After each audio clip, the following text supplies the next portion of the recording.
Good day and thank you very much for your time. This is a video walkthrough of our comprehensive 5-year financial model for Padel Club startups, which includes quite a comprehensive valuation. So the model starts with a user guide that provides you with a indication of how we approach the model design, what you can expect, the key features of the model. Once you download this template, you will have a mock scenario as well included for you. So you can literally just remove the inputs or amend the inputs for your specific scenario. But the mock scenario is basically included just for the purposes of helping our clients that have purchased the model. So once all the various inputs and so forth are included, you are presented with both the master company valuation sheet as well as the master dashboard and statements or projections. In this instance, the key components that drives the model would be included under this dashboard. As mentioned, it is a 5-year forecast model, but you can, by toggling this forecast period here, if you only want to look at 3 years or you only want to look at 4 years, automatically once you toggle it, the rest of the sheets and so forth will update for you and show you only what it is that you want to see, whether your year 3, year 4, or year 5. So the approximate company valuation automatically updates here for you. The total funding requirements, your lowest cash balance, highest cash balance. So those key check elements are automatically included, as well as the overall balance sheet check and the model error check. So whatever you do throughout the model, these elements will automatically warn you if there is an error made. The aspects related to the valuation of the company is automatically updated for you here on the dashboard as well, without any input required on your end. The general assumptions start with company name, the currency that you want to work on. So here we've got a list of various currencies across the world. In this instance, this mock scenario is based on US dollars, but you can very easily choose euro or choose Swiss franc, and you'll see automatically wherever needed, the model updates that for you as well. Inflation elements, sales price inflation, cost inflation, wage inflation, all of that can be changed here.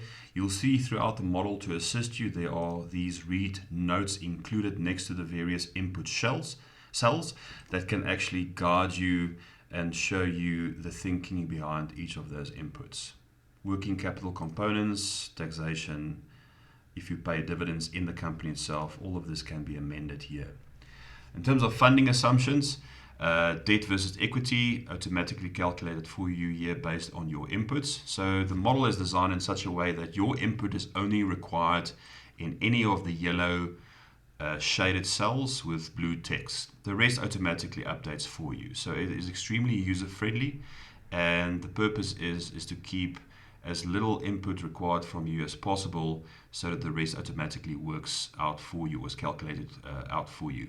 Loan term, any moratorium on the loan can be amended here as well. For valuation purposes, your cost of capital, your overall WACC rate, all of that can be amended here, as well as your various company valuation components.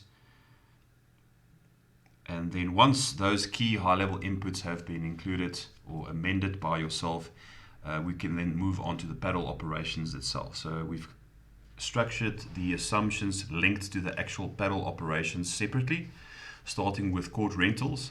So we look at annual operating days, midweek operating hours versus weekend operating hours, working on the assumptions that over weekends more people will play Padel. What your total capacity would be on a full capacity midweek versus weekend, number of hours, number of days, the available Padel courts that you actually have, the average game duration per client or per game, booking hours available, the court occupancy rate, average players per game, and all of that automatically then works out the first revenue stream, which is the court rental, and it shows you your court rental income midweek, court rental income over a weekend. Any direct costs related to this, i.e. in this instance any maintenance or repair costs of the court, can be adjusted here. Second revenue stream would be any tournaments and events. Once again, we looked at the logic behind this. How many annual tournaments would be held at your club, what the length of each tournament would be, in this instance the number of days per tournament, the average number of teams you can expect per tournament, the number of players per tournament, the registration fees that's payable, the average number of spectators that you can expect, and then the admission fee payable by a spectator. Once again, this gives you your total tournament income, and then any direct costs related to this, i.e. prizes that you give away, umpires, etc. The third revenue stream that we've included is coaching and membership. So operating hours available for coaching and members use after court rentals. So obviously you only have so many courts available.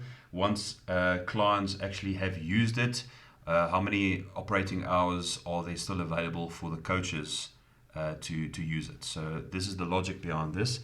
Annual members that you can expect for each month, and obviously it grows as the Padel club grows. Monthly membership fees, the average monthly one-on-one coaching sessions that can be expected, the one-on-one coaching fee, any group coaching sessions, any trainees per group coaching session, and then once again your revenue stream will then be consolidated under membership fees, one-on-one coaching fees, and then any group coaching fees. Any ancillary revenue, in this instance bar and restaurants, so your food and beverage income that can be expected. Perhaps you've got a paddle shop or a pro shop, so any assumptions that's applicable can be amended here. Sponsorship income would then be the last revenue stream that we include. In this instance, looking at what the annual number of annual sponsors would be or can be expected at your club, and then the average sponsorship fee. Once again, linked to any direct costs related to sponsorship. So these are the primary inputs that is required for the Padel club financial model.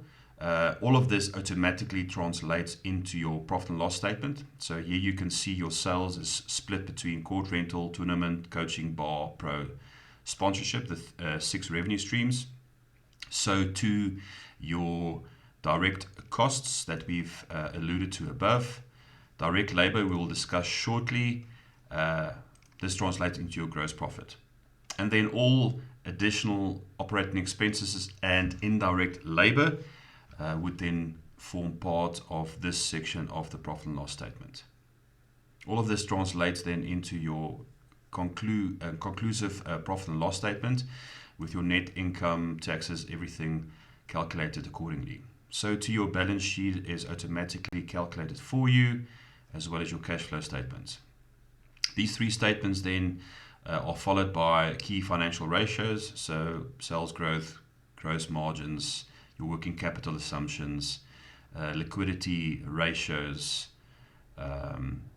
etc., etc. You can see is automatically included here, as well as all your supporting schedules relating to CAPEX, depreciation, and so forth. The company valuation itself, all the statements that we've discussed now is automatically linked to the valuation sheet, and this input is only really focused on determining your valuation based on valuation specific requirements. So here you can see your free cash flow is automatically updated or calculated, and your book value is calculated, your balance sheet summary is included, and here you can see automatically the IRR, both unlevered and levered, is calculated for you. Enterprise value, equity value, everything is done here based on various methodologies. So we haven't just included the DCF, we've actually gone further and included the DCF valuation, the equity value DCF valuation, the EV/EBITDA multiple, as well as the revenue multiple. to give you an idea of the range of valuation for the company. The supporting inputs would then relate to actual funding. So on this sheet here, actual funding requirements, whether you buy land for the paddle courts or whether there's buildings to be set up, machinery, IT equipment, everything can be included here and automatically shows you, based on your funding requirements, whether you have sufficient funding or need more funding. The structure of the funding as well, your own contribution versus external equity, external debt, is automatically calculated here for you based on your input. The depreciation here is calculated as well based on your input in terms of useful life and any salvage value of the assets. The OPEX that we've discussed earlier, here you can name it and give your first year's OPEX expectations. This is automatically then pulled through to the dashboard sheet and the annual financial projections that we've discussed earlier. And then finally, the labor split between direct labor and indirect labor can be included in here, and this then directly once again links back to the profit and loss statement for your convenience. Additional sheets that we've included for information purposes as well, but full transparency, is the loan moratorium. So whether you decide you've got a straightforward loan with no loan holiday or loan moratorium, or one with, both sheets automatically calculates that for you. We've got your first year's 3 financial statements, the first year expressed on a month-to-month basis included as well, and then various valuation inputs that we've used for the purposes of the valuation sheet. So you can see various multiples used, various countries, risk premiums, country risk premiums. So it gives you an idea exactly of the broad scope, and dependent on your geography or where you're currently situated, this can automatically be updated for you as well. So this concludes the Paddle Club financial model. I trust that the walkthrough provide more than enough information for you to make an informed decision as to purchase this template. Thank you very much.